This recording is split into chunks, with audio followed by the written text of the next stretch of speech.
Bienvenue dans les aventures géographiques de Miss Boussole. Avant de partir explorer le monde, n'oublie pas de t'abonner à notre chaîne YouTube et d'activer la petite cloche pour ne rien manquer de nos aventures passionnantes.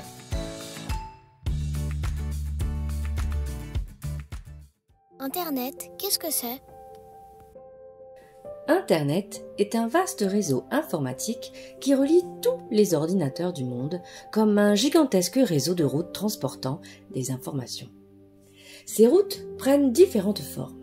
Tout d'abord les câbles, souvent enterrés ou sous-marins, ils transportent les données entre les différents points du globe.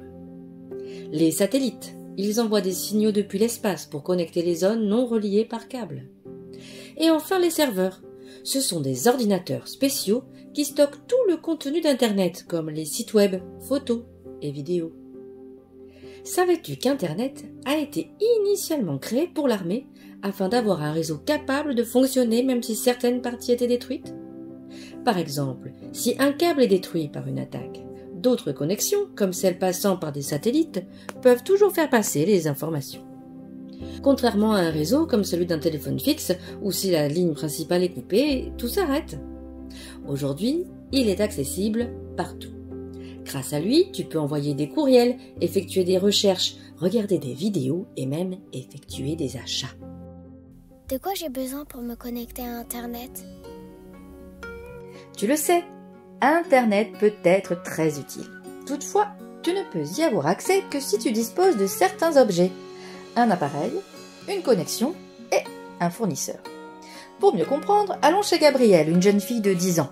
Dans son salon, près du meuble de télévision, tu peux constater la présence d'un appareil, un ordinateur fixe. Cet appareil peut être également un ordinateur portable que tu observes ici, une tablette ou encore un smartphone comme celui de la mère de Gabrielle. Pour avoir accès à Internet sur tous ces appareils, les parents de Gabrielle se sont assurés qu'ils soient connectés, c'est-à-dire reliés au réseau. Pour cela, le père de Gabrielle est d'abord allé chez un fournisseur pour installer le réseau chez eux. Ils ont souscrit un abonnement auprès d'Orange, un fournisseur d'accès à Internet, tout comme SFR, Free ou Bouygues que tu connais peut-être. Après leur inscription, ils ont reçu une box, c'est-à-dire un boîtier qui permettra de connecter tous les appareils de la maison. Tout d'abord, avec la connexion filaire qui permet la circulation d'informations au travers de câbles spécifiques, les câbles Ethernet.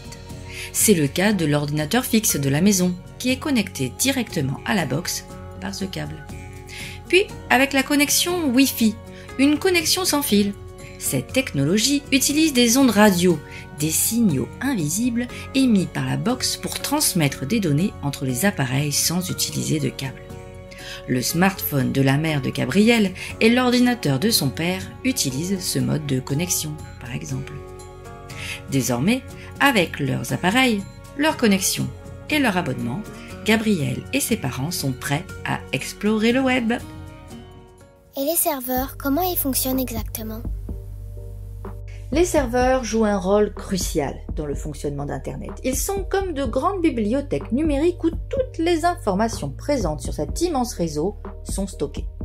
Par exemple, quand Gabrielle regarde une vidéo sur YouTube ou lit l'article de son magazine Astrapi en ligne, son appareil envoie une demande au serveur qui fait apparaître la page web souhaitée.